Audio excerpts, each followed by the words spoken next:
Yes. Okay. So welcome to week 3. I know we've been talking for a bit, but welcome. Today we're going to kind of go over a couple more sketching techniques that you can use. But the other big thing we're going to be going over is something called assemblies. At this point, you've been kind of modeling, in general, you've been modeling one piece at a time. But typically, you're going to be working with things that have more than one component. And, being able to put them together in CAD is pretty important. So we're going to go over all of that today in Module 3. Okay, so the first one we're going to do is kind of reverse engineering the engineering fountain. So here we have this nice photo, and we're going to use basically a photo reference and then create our own version of the engineering fountain. So I've uploaded this nice side shot of the engineering profile or engineering fountain. So make sure to download that. You can also download this zip file, but we're going to be doing it later in class today.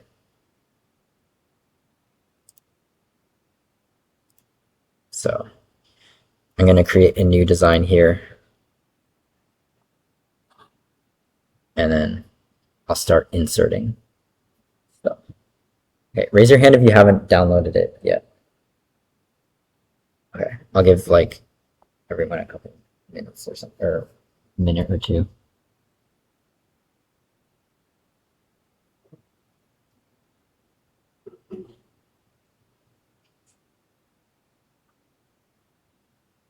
I think sometimes Discord will download the image as like a WEP file or something. So you might have to use some like online converter to make it a JPEG. Sometimes it happens. I don't know if it happened for me.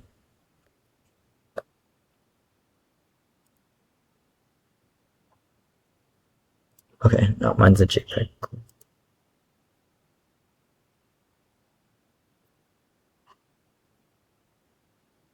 Okay, who needs more time? Everyone good? Okay, no problem.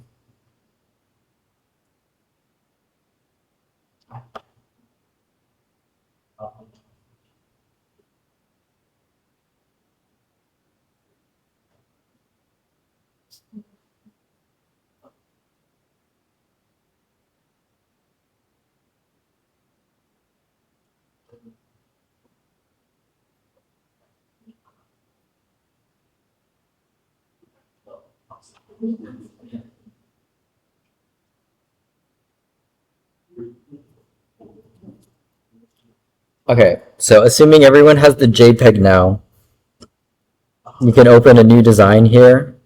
Instead of creating a sketch like we've normally been doing, you can see there's this little image icon up here called canvas. If you hover over it, you can kind of see what the canvas does. I don't know if I mentioned earlier, but if you hover over most of the tools in Fusion, it will kind of give you a preview of what it does. So if you're ever confused, you can kind of hover over and then it'll kind of tell you. For the canvas, you can kind of see what this person has done here. In this case, they kind of drew a nice looking car from the side, and then they attached that as a canvas and then made that into a 3D file or like a 3D model. So that's one useful thing that you can do with canvases. But for us, we're going to do something similar, but instead of drawing something first, we're just going to take a picture. So I'm going to click on that. I'm going to import the image. And then you select a plane because it's a 2D image in a 3D workspace. I'm just going to select the front plane, which is the one right here. And if I zoom in, you can kind of see the engineering fountain or the image that we have inserted. If you want to, you can like move it in the X and Y direction. I'm just kind of leave it as is. You can also change the scale, which might be nice. I'm just going to leave everything as is. But these are all things that you can change if you need to. Like, for example, let's say you took a picture of something that, you're making a holder for. So, like, I don't know, you have a wrench and you want to 3D print like a nice container for it. You could take a picture of your wrench and then put maybe like a coin or something with a known dimension on it. And then you can use that as a scale to kind of scale your photo properly. I'm not going to do that today, but, that's something you can do. This 50 here is just the canvas opacity. So if you want it to be like easier or more see-through or darker or more see-through, you can do that. I'm just going to leave it as 50 for now, but yeah. So once we have this, we basically are going to create one side of the engineering fountain, and then we're going to pattern it similar to the gear tool that we did last week. Or not the gear tool, the gear assignment we did last week. So I know this engineering fountain isn't quite centered, so once you circular pattern it, it may not reflect exactly on this image, but it'll be pretty close. So once we have this, we're just going to create a sketch. I'm going to make sure to choose the same plane that the canvas is on, just so, it's nice and visible. And then I'm going to start tracing this. So for this assignment, fully constraining things doesn't really matter. Obviously, I've been stressing that it does matter when it comes to good practice, but for this demo, it's not that big of a deal. What I'm going to do is I'm going to add a couple vertical lines and horizontal lines, and then I'm going to replicate this curve here. If you didn't know, this curve actually isn't like just a circle. It's actually modeled after the e to the x function. So you can't recreate this by creating an arc. You have to use a spline. So we're going to be using the spline tool like we did with the wire from last week. So I'm going to start tracing some vertical and horizontal lines. It doesn't have to be precise. It just has to be close enough. Also, if you ever want to hide the canvas, there's the little eyeball thing on the left side. So if you want to show and hide it, you can do that. This is vertical. Okay, yeah. So I've created those lines. I'm going to create the spline now. One thing that I find to be convenient when doing this assignment is creating one big spline, but then making sure there's 2 points at the spots that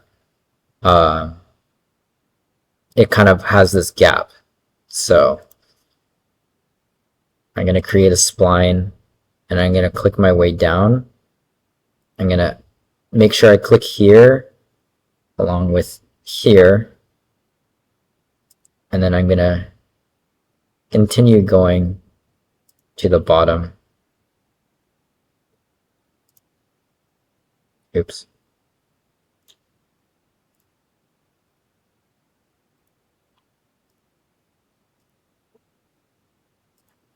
And then once you've created enough points, that you just click the check mark and it creates that spline. So you should have something that looks like this if you hide the canvas. If you're worried about these green lines, it's just kind of how you can manipulate the spline. So it's not an actual line. It's just kind of the tool you use to manipulate it. But considering that our spline looked fine before, I'm just going to leave it as is. But yeah, it should look something like this. I'm also going to add 2 vertical lines from those points that I said that you should make. So one here, and then one there. If you hover your mouse over the different areas, you can see there's kind of 3 separate sections now, which is kind of what we're after. I'm also going to trim away the excess, which is just these two areas here. So that point or that line there, this part of the spline here. And now you should have two separate closed bodies. Again, you should be able to hover your mouse over here and then it'll get highlighted. Does anyone need more time? No? Okay. So with that in mind, I'm going to extrude it. So I'm going to select these two profiles and then extrude. I'm purposely going to extrude it like improperly, similar to last week how I did the shell improperly, just to show you like what will happen if you do something improperly. So just so you can recognize certain behaviors when it comes to how the CAD performs. So I'm only going to extrude it as one side, but you should be extruding it symmetrically. And you'll kind of see the difference in a little bit. So extrude it symmetrically. The amount that you extrude it by is usually half the distance compared to one side. So if I do symmetric and it's still one, you can see the width gets doubled. So if you're using the same scale as me, like 0.5 might be good. But I'm going to do one side for now. So you should have this. Good? Raise your hand if you need more time. Okay.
Okay. So now that we have this, what we're going to do is we're going to pattern it similar to what we did for the gear. So if you didn't know, you can pattern bodies and features along with like, you know, lines and stuff in sketches. So instead of creating a sketch and then patterning it, we created some bodies and then we're going to pattern them. So I'm going to create a circular pattern. In this case, you can see there's a couple of things you can select. In this case, we're selecting bodies because we want to copy these two. For the axis, I'm going to click on this one here, which is the y-axis. And then we specify the quantity. So for the engineering fountain, it would be 4. So once you confirm it, it should look kind of like this. But again, I purposely extruded it improperly so you can see what happens if you don't use an asymmetric extrusion, right? So in some scenarios, this could be what you're looking for, right? But the engineering fountain doesn't look like this in real life, so we're going to have to fix this. And the reason why it looks so strange is because I only did a one-sided extrusion, so it's not symmetric across the plane that we created, or the plane that we sketched it on, right? So we created the circular pattern, you know, on the y-axis, which is kind of shooting straight up from the origin here. But our sketches only extend in one way, in one direction, right? If we change this to be symmetric instead, you can kind of get a better idea of what's going on. So you can see here the blue is where we created the sketch, and the gray is, you know, where the body extrudes to. We created the sketch, you know, on this plane here, which is the XY plane. It's kind of intersecting this red line here. So if we change it to symmetric, you can see it extrudes it in both directions from that plane. So I'm going to cut this in half. So it's the same. You can see the blue is in the middle of the extrusion instead of on one side. So now once we confirm that, you can see this looks a lot more similar to the engineering fountain, especially if we look at it from the top, right? So again, this is just showing you that, you know, those subtle differences in your specifications for certain tools can have a, you know, big difference in what your model looks like. And, you know, being able to decide which one you want to use could be important for your model. So none of them are bad, but some of them may help you in achieving the vision that you have a little bit more. Does that make sense? All right. Okay. So now we have this. We also need to add some extra details because, you know, the engineering fountain isn't just smooth on each side. So we're going to add some details. What you could do is, you know, you could not do the circular pattern at all, add those details, and then do the circular pattern afterwards. I'm purposely going to do it out of order, you know, just to show you can move things in the timeline. But if you want, you know, you can kind of go back in the timeline, slide back, edit this one, and then slide it forward. And then you'll have the same effect. I'm just doing things in this order just so you can see that it's possible to do things if you do it in a certain way.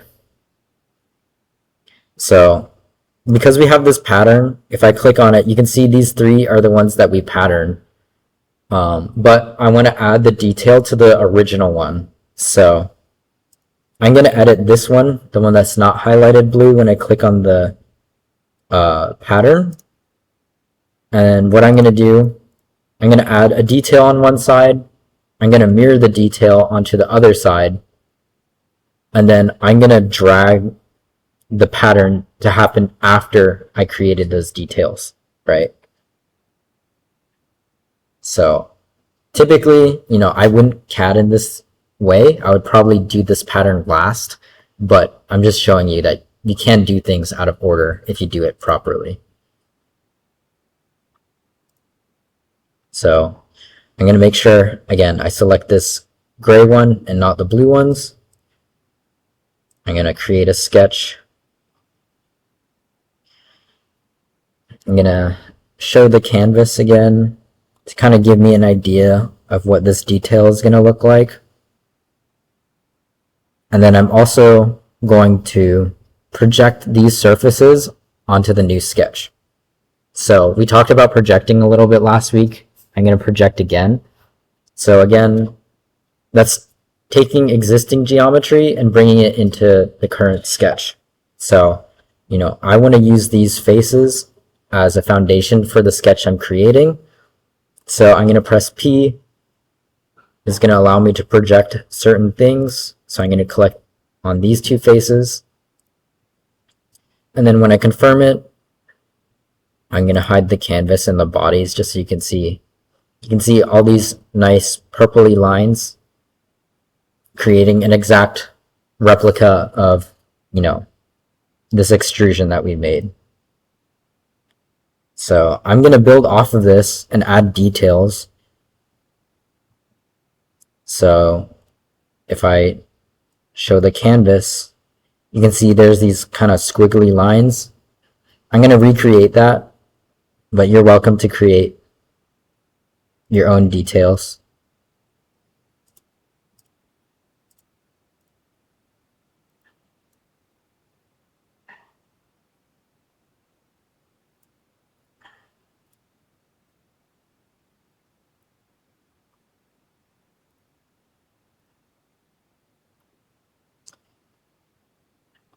So I've created those splines. If I hide the canvas, you can see when I move my mouse around, there's 4 separate sections of this sketch that I've created. And I've just created 2 splines, but because we're referencing the original extrusion, we can get these nice closed areas that we can use for extruding stuff.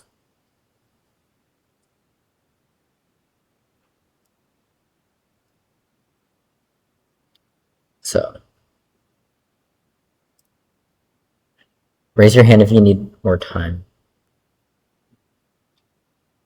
Okay, y'all are fast today. All right, so with that finished, I'm going to create an extrusion. I'm going to select these 2 profiles. I usually select the bottom ones, and then I'm going to make them cut into the model. So this direction, or this arrow is facing outwards, so I want it to go in the negative direction. And I'm not going to go that far. So I'm going to do like 0.1 because the scale is kind of small. And then you should have something that looks like this, right? There's this cutout.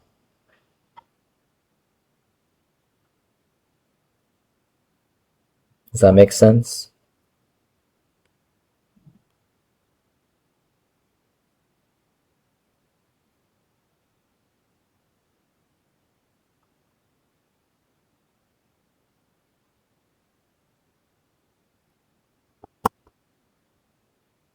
Anyone need more time?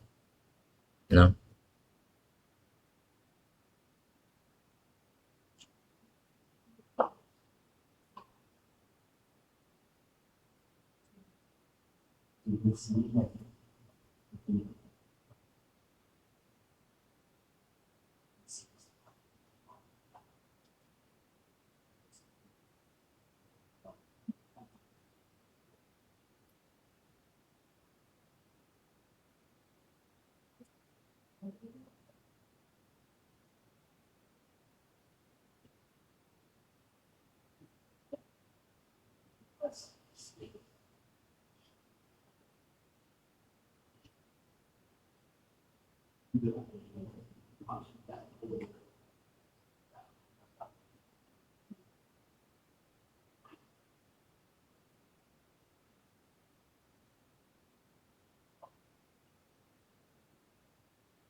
So next steps, now that we have this, is to mirror what we just created because we kind of want it to be the same on both sides.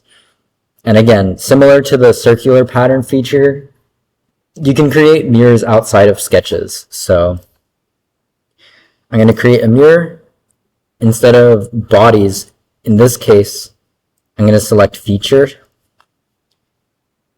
So I want to recreate this extrude feature. So I'm going to click on that.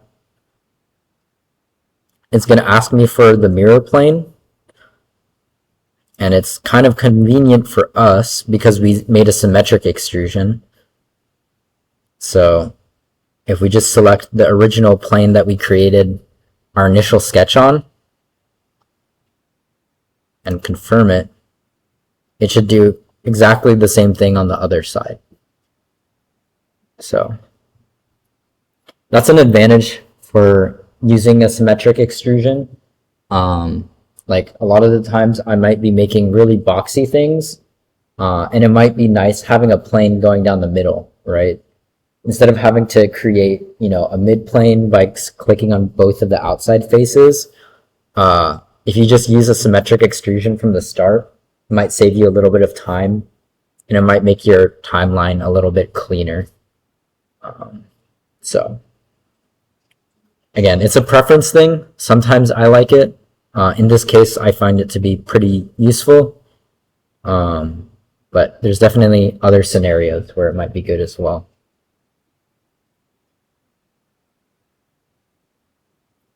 Does anyone need me to go over the mirror again? You want me to do it again? Okay, yeah. So I'm going to go create mirror. For object type, I'm going to make sure it's set to features because we're copying the extrusion. I typically go into the timeline and click on it, but I think you can click on this face and it knows as well because that's the face that was extruded. And then for the mirror plane, you can see there's this plane that cuts down the center because that's where we drew it. I'm going to select that. Compute type, I have identical, but sometimes if it doesn't work, you might want to try the other two because it can be kind of finicky sometimes. I don't know why. But identical worked in this case, so I'm going to be happy with that.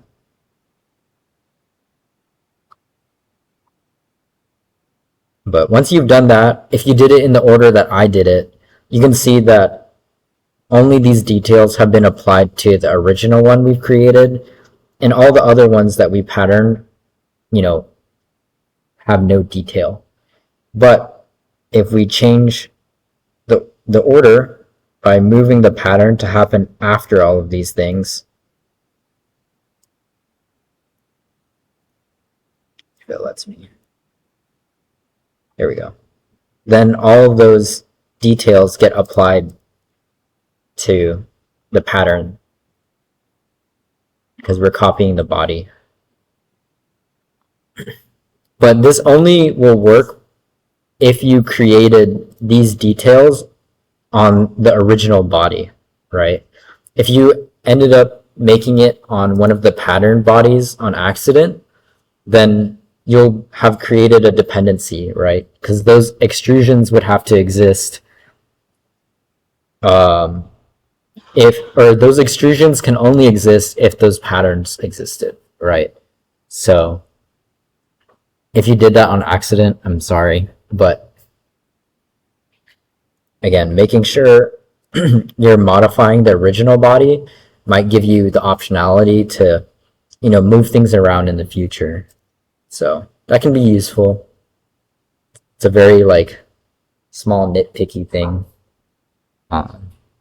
Again, you could have just done all of this and then patterned it at the end. And typically that's probably what I do. Just to avoid the possibility of editing the wrong body. But I wanted to do it in this way to show you can do that. Does that make sense? Okay, cool. I believe the last thing for this assignment is to create a nice base for it. So the base just has a hole on the bottom. It's just two circles. So I'm going to create a sketch on one of these bottom faces.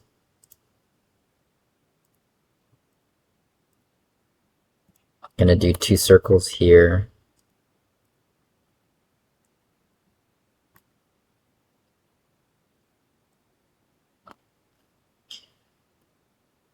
And then I'm going to extrude it. For some reason, Fusion likes to make the option of not extruding the face that I clicked on an option. So just make sure you click both of them.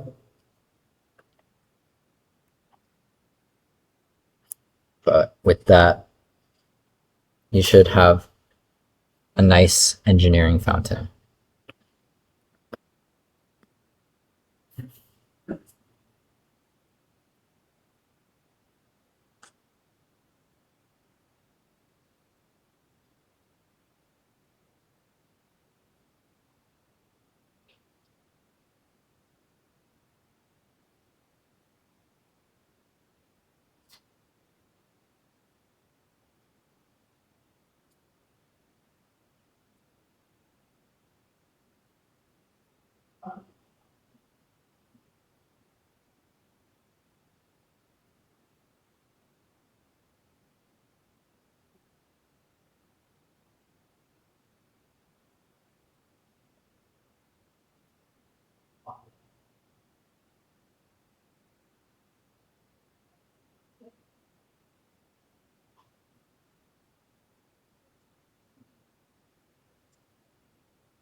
Yes, so when the cameras is supposed to so there's one the biggest selection.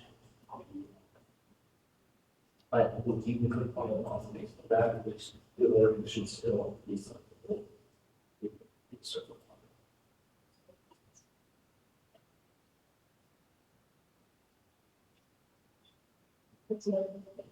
Yeah, so you can make this, you don't have this.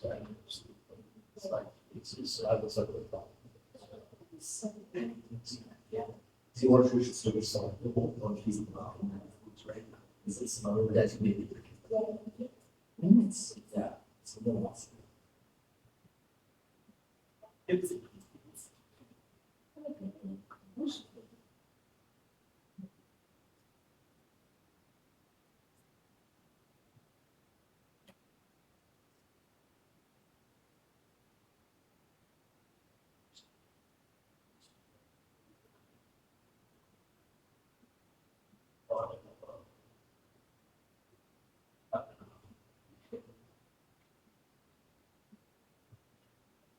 So some people working.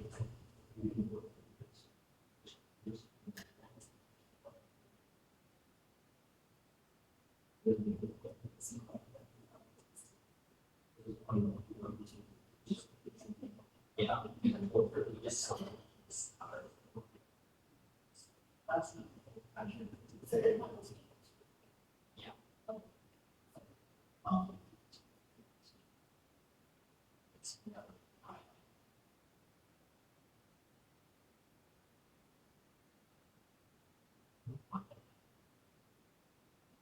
It's like,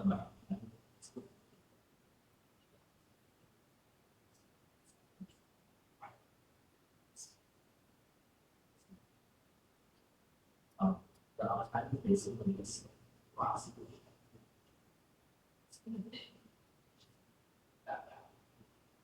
But sometimes like fundamental.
Okay, who needs more time on this?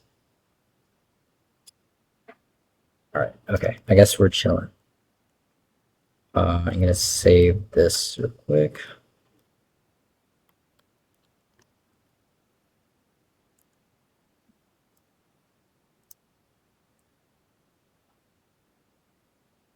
Okay, so for the next assignment, we're going to be working with assemblies. So again, like I said earlier, typically when you're creating stuff in CAD, you're not just modeling a single part.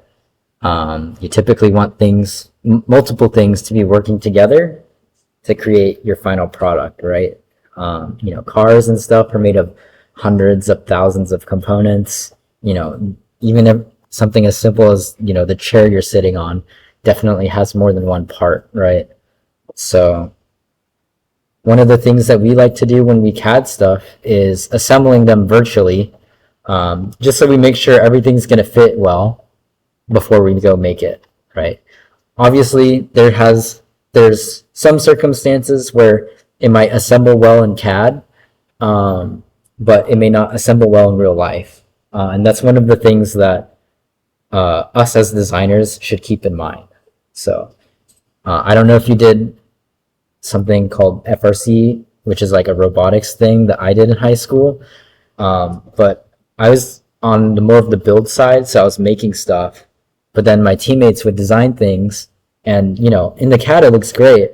But then when I go to put it together, I'm like, this piece needs to like phase through this piece to actually be put together. So like, even though the design is possible in your workspace in your CAD software, it's not always possible to put together in real life. So it's something to think about whenever you're designing things, because then you might run into little hiccups like that, and you don't really want those. So yeah, that's just kind of a side note. Today we're just putting together Legos, so I don't think you're gonna run into those issues. But that's just kind of a little extra nugget for you. So the first thing is you typically would have to design all the components. In our case, these parts are kind of standardized and we were able to find them. So if you didn't download this zip file already, please do so now. You want to make sure you unzip it so we can access the files.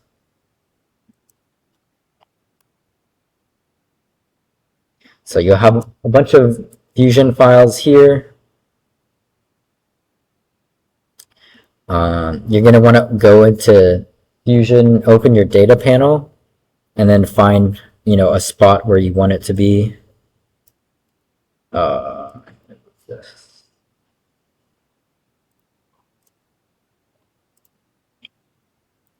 Typically, I like to just make a folder for all these parts, so just name it Lego car. And then I just hit upload, select the files from the unzipped folder, and then I just copy all of them and then hit upload. And then it'll take a little bit.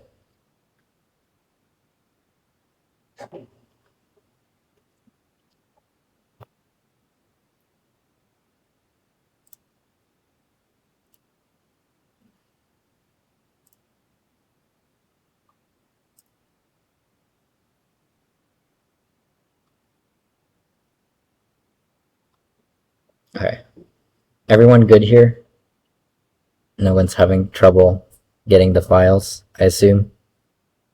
Okay, sweet. So we're going to create a new design. In this case, we're doing an assembly. So I'm going to set it to assembly design instead of part design.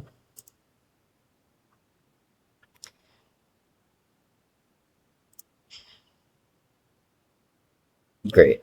My Wi-Fi broke. And it unbroke. Okay.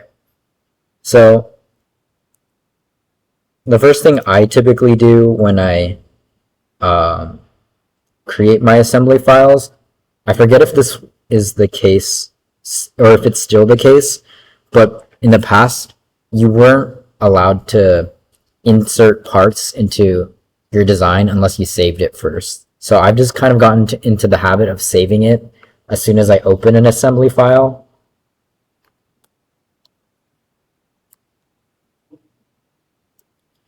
So I call it, for me, I'm just going to call it Lego car assembly. And then I'm going to start adding components. For me, the first part I import into the model is one that I would consider to be kind of a foundational component of the design I'm working on. So in this case, I'd be kind of unlikely to choose the steering wheel or like the tire or the wheels of this car because, those things typically move. And the first part you want, or the first part you insert is kind of one that you want to be a nice solid piece that you can build off of. So you don't really want it to move. So in this case, I'm going to kind of pick the 2x6 plate that spans across the entire car, because to me that just seems like a good foundational frame piece. So right here is the 2x6 plate. you can right click it and insert into current design, or you can just drag and drop. Both methods work. So it just kind of places it in the environment. I'm pretty chill with, this initial placement, so I'm going to kind of leave it as is. But, this would be a good chance for you to manipulate it if you ever wanted to, which we will in a little bit. So one difference that you might notice in a little bit is that the initial piece that you insert will always be grounded. So you can see there's a little anchor icon right next to the component that I inserted. And you can see there's this thing that says I can unground from the parent. And it's just because it's grounded, so I can't move it or manipulate it in space. It's just kind of like the fixed constraint, but for 3D objects. So for the first component, because we don't want it to move relative to anything else, you typically want it to be grounded. So that's what the default is, and that's what I'm going to leave it as. So now that we have one piece, we can start adding more. I typically start going for the axle pieces after this. So there's this little Lego buggy wheel piece. I'm going to drag it in. You can see it places it in a way that phases it through different parts. But we want it to be more like right here, right? Similar to the, constraints when I'm sketching, I find it to be a good rule of thumb to kind of move the part into a place where it's close to where it needs to be, but not exactly. Just so whenever I apply constraints to it, I can visually watch it go to the spot where I want it to go. So in this case, because I want it to be on the bottom here, I'm going to move it a little bit farther away.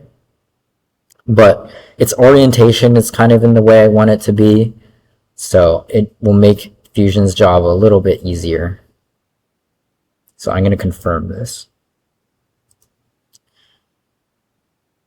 So now we have two components here. This one's kind of floating around in free space, but I want to, oops, I made a sketch. I want it to be, combined with this piece, right? So what I'm going to do is I'm going to create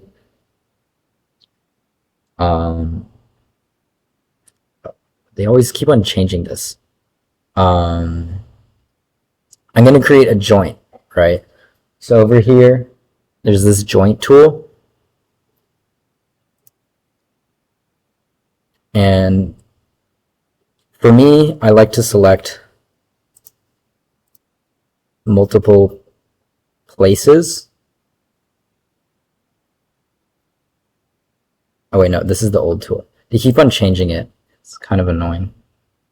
Okay, yeah, there we go. So you can use the joint tool, which is the old one, but they added something new called the constrained components tool. And I personally like it a little bit better than the joint tool. So I'll do both, but I personally like the constraint tool better. So for the constraint tool, what I'm going to do is I'm going to create one constraint, and then I'm going to nest multiple constraints inside each other. If you ever have a background in other CAD programs like SolidWorks or NX, they have a different tool called the mate tool, and the mate usually requires you to select two things and then it'll mate it together. And then you typically have 2 or 3 mates per component to fully constrain it. For Fusion, they have the constraint components tool, which is very similar to mates, but you can nest multiple inside of one. So I found it to be most efficient to have 3 constraints in one constraint tool, and then having it all compute at the same time. So it might be a little bit easier if I just do it. So what I'm going to do is I'm going to constrain this cylinder to this cylinder because they should be concentric. So I'm going to select these two, and then I'm going to add a constraint. I'm going to select two separate things. In this case, I can do, this one and this one, because these should be concentric. And then I'm going to add a third, where in this case, I'll select, this bottom face and this top face. And with all three of these constraints applied, it makes the piece fall into place exactly where I want it. So I'm going to do this like multiple times. So don't worry if you didn't get it the first time. But yeah, looks like that. This looks good. I'm going to import the part again. This time I'm going to kind of move it even farther away from what it's supposed to be, just so you can get a better idea of what's going on. I'm going to create a constraint. I want these two to be concentric. So you can see it kind of snaps to be concentric on top of it. I have to add another one. You can see once I add another constraint, one part gets grayed out and then one part is solid. It's basically asking you to select, a face or an edge on one object, and then when you click on it, then it'll swap. So it's kind of annoying because Fusion will sometimes make the part phase through the other part, and it might get a little confusing. But in this case, it wants me to select a constraint for this axle piece. So I'll do this one, and then now it's asking me to select a spot on this plate. So it should be this one. In this case, it looks like basically on top of each other. The final constraint is having this be vertical, or I'm aligning this bottom or top face with the bottom face of this plate. So I have to select the top of this one, and then bottom of this one, and then it'll move it into the proper place. So at least in my brain, this makes the most sense, especially in the timeline. You see, like, I'll insert a component here, and then the feature right after it is, this part being placed. I place another part, and then I constrain it again. If it makes more sense to you, you can, expand the constraints and do it one at a time. But it just may make your timeline a little bit more messy, right? So, I could do it for this piece.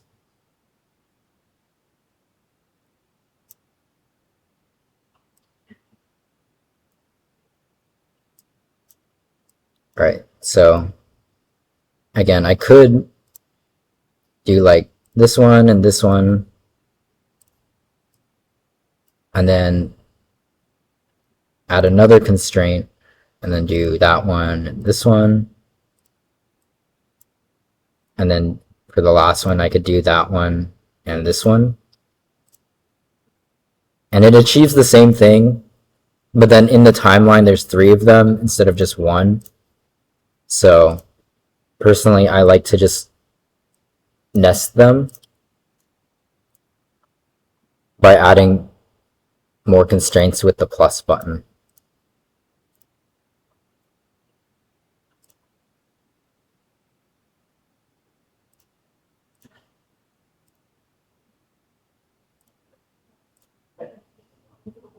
But yeah.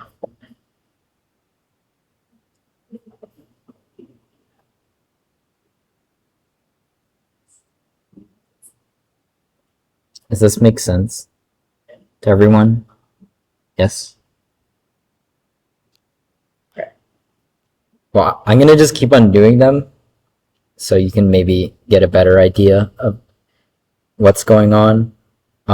Before I continue with like this frame stuff, I'm going to start on the wheels. So one thing you can do is you can add assemblies inside assemblies. So that's typically what people call sub-assemblies. So for things that might be repetitive, You can do it once and then insert a combination of assemblies inside assemblies. So for this Lego car, right, it has 4 wheels and 4 tires, and they're all identical. So what I'm going to do is I'm going to create a sub-assembly with just the wheel and tire, and then I'm going to insert that as one kind of unified piece.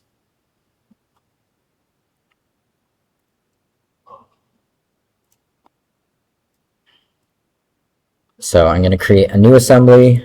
I'm going to save it.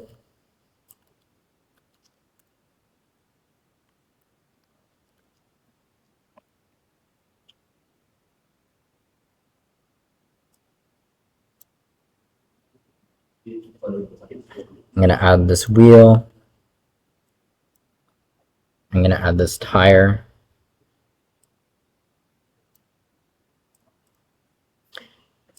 I'm going to constrain it. So I'm going to first make sure they're concentric with these two, right? These two should be concentric.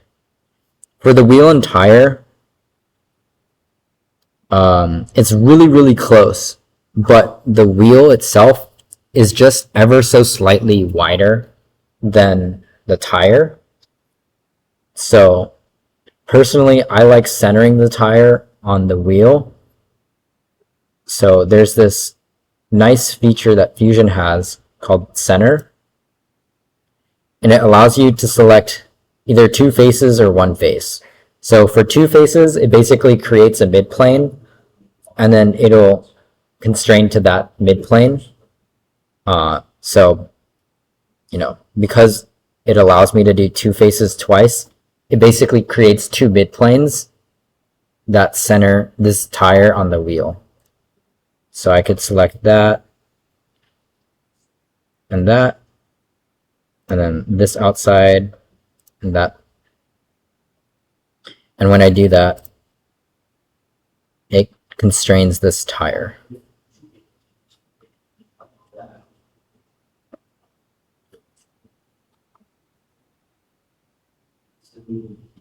Yeah, I can do that again because I know it might be a little bit strange. So I'm just gonna do this. You can see if I zoom in really closely, like this is the end of the tire and that's the end of the wheel. It's just ever so slightly different. So I'm gonna constrain it. The first constraint is making them concentric. So these two should be concentric with each other. I'm gonna add another one and then create this center constraint. I'm going to select this outside, or I guess inside, and then this is the outside. And then I'm going to select 2 of the corresponding ones, faces on the tire.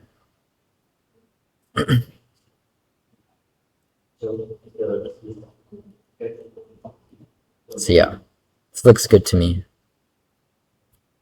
Does that make sense?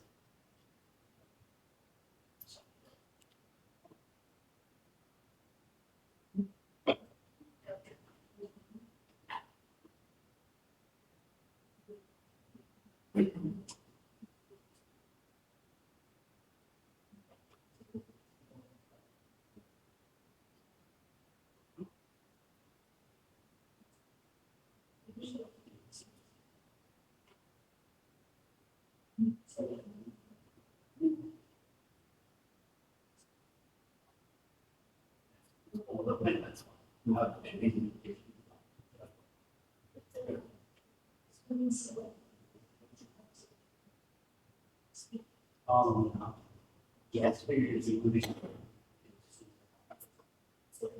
This one.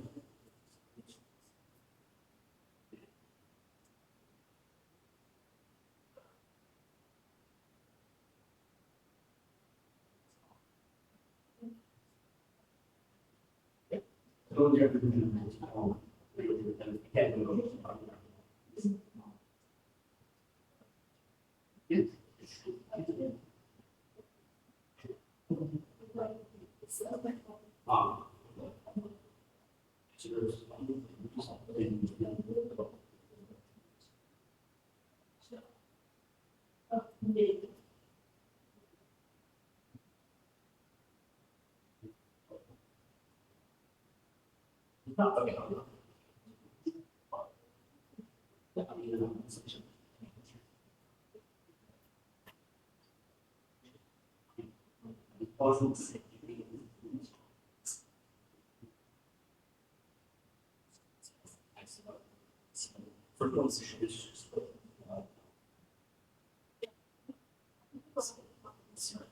Oh, against you.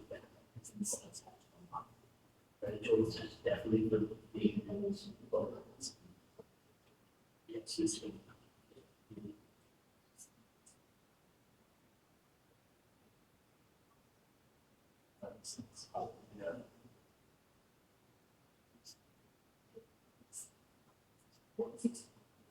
It is, so.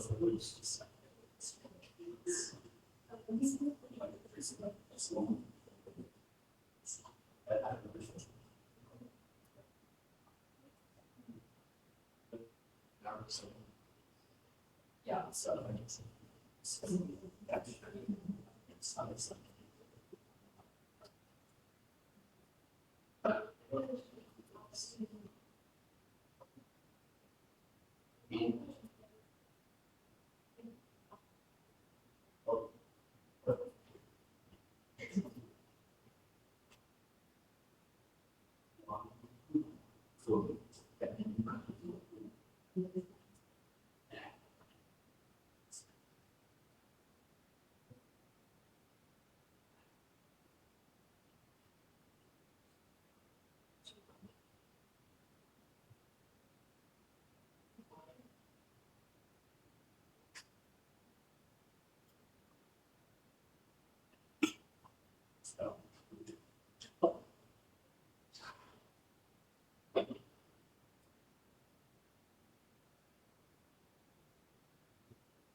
There's no one you can.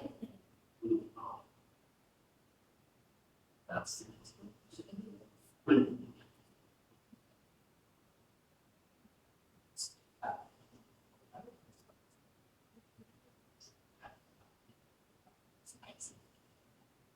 But then. So,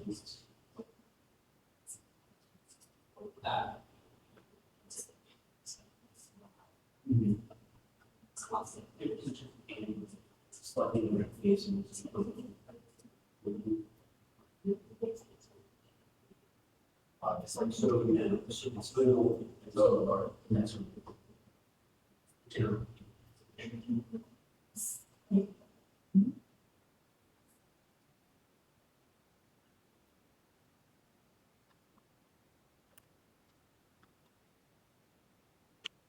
So when you make your wheel and tire sub-assemblies, before you import them into the main assembly, make sure you save it. Because if you don't save it, you're just going to be importing something and it's just going to be invisible because you don't have anything.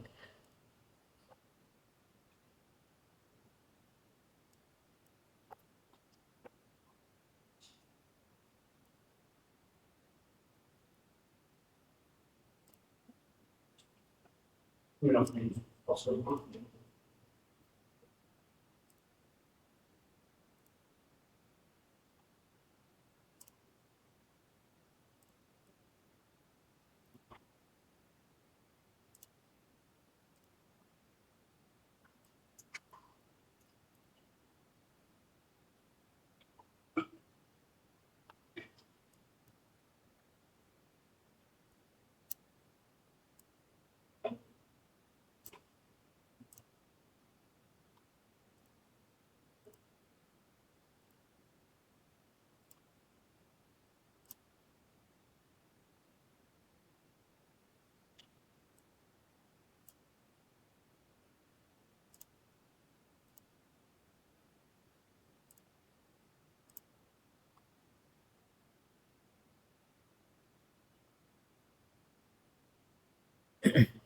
Okay.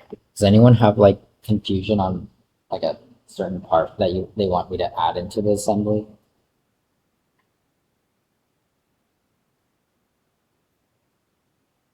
No. Okay.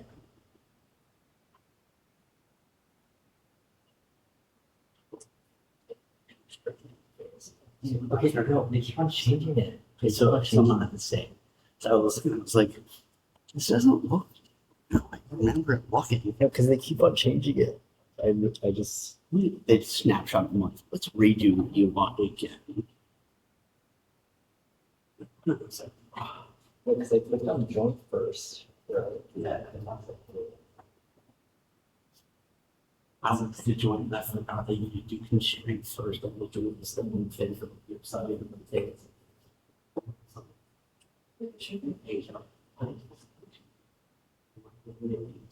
One first and not the other. That's the one to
Matrix.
So,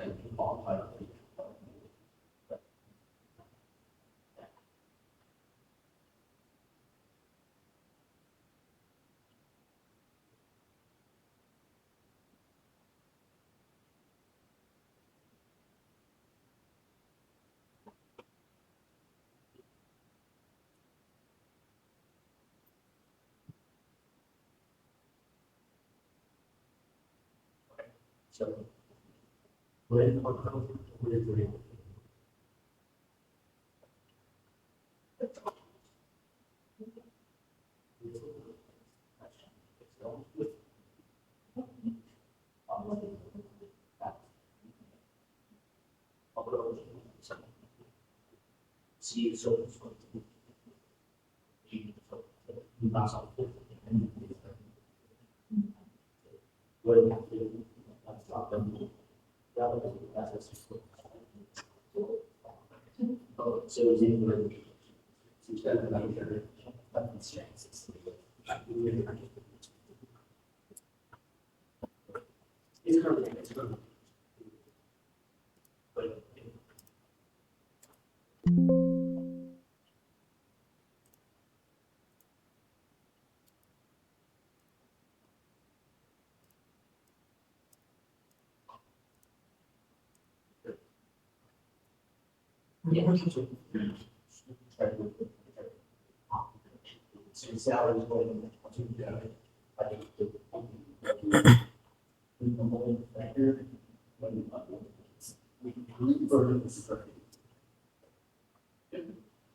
Okay, so it's almost 7:30 now. I'll stick around for a little bit after class if you still have questions. But I'm gonna go over the homework real quick. Essentially, your homework is basically a continuation of what we've been doing for the last, like, I don't know, half an hour. Basically, just kind of creating your own Lego set. It doesn't, have to be a car, but in this photo is a car. But you're welcome to create any other Lego creation you want. The main thing is it just needs to have 25 Lego bricks. So it doesn't have to be like 25 unique bricks. You can use like multiple of the same one and it counts as multiple bricks. One thing I will say, like before you go now, is that you don't have to use just the bricks that we provided to you today. There's online repositories where you can download things, and I'll show you a couple now. These aren't all relevant to Lego bricks, but I'm just letting you know that these resources are out here for you, or out there for you, because they can be really useful, especially when designing mechanical components. So one of those websites that I'm very fond of is something called McMaster Car. So McMaster is a website, and it's basically a giant hardware store online, and you can buy a bunch of stuff.